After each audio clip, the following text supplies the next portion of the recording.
Sarah is asking, it would be nice to have some more details about different emetics, sweet and heavy versus stimulant, or some examples of cases in which different emetics or types of emetics are used and how. I'm wondering if herbal actions of emetic herbs are important, seeing that they will be administered only to be immediately eliminated. Wouldn't one choose an emetic based pretty much on biocharacteristics alone? Because it's the emesis itself that will exert the desired actions. Okay, the biocharacteristics of emetics are important because you need to know what kind of emetics to administer and what kind of constitution or what kind of gut type. So it's important that you know the biocharacteristics of the emetics. For example, you do not want to give very like stimulating hot scraping emetics in a Tikshna person, right? You do not want to do that. You do not, because it will actually cause virechana too.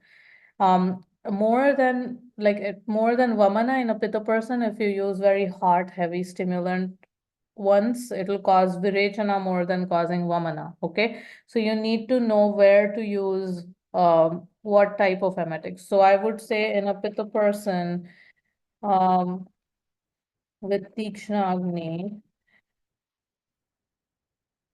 you want to use emetics that are sweet and heavy, like Yashimatu, right? Like licorice. So licorice is one of the emetics that is very, very common, right? You can find licorice anywhere, but in higher doses, licorice can act as an emetic herb. Okay. Um, let's see what else. Some examples which different types of emetics are used and how. Okay, let's go over Ayurveda's Vamanopagagana. Okay, so that is Gana means a group of herbs, right? I think we have gone over this. We have done a lot of ganas together, right? So this gana is group, and Vamanopaga means the group. Vamanopaga gana means Vamanopaga gana, that which stimulates emesis, or that which causes emesis is Vamanopaga. Okay, those are two Sanskrit terms. Um, so the Vamanopaga gana is a group of different herbs that are going to cause emesis. Let's learn some of those herbs. Okay.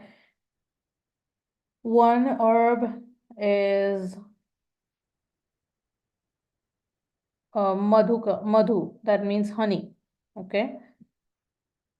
Honey is one, if honey taken in larger quantities can act as a um, herb, not herb, we cannot call it herb, right? Like food, basically.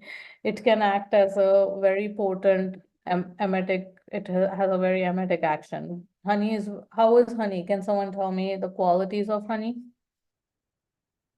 How is it? It's hot, right? Heating, correct? It's one sugar that is heating in nature. What else? Obviously, it's sweet, right? It's sweet, heating, It's dense. also scraping, right? Scraping, correct. Scraping. Very good. Scraping. Um, it is pro-emetic, so it will cause emesis.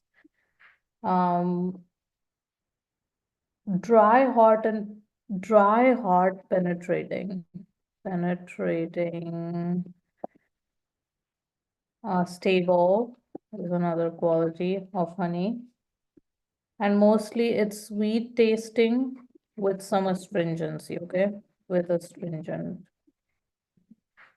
qualities, or sweet with astringent. But it does turn, so honey is one Vichitra Pratyar of the herb, okay, or a food item. Honey is something that turns as pungent when it goes, so the vipaka of honey is pungent, okay? That's why if you use honey too much, it can cause a lot of pungency in the gut. So it can cause a lot of like heating and like acid reflux. So if you use a lot of honey, especially in a pitta person or especially in a person with Tikshna Agni, it can cause a lot of issues. Okay, so honey is one that can be used. So then tell me where would honey be the best? In what constitution and what kind of gut type?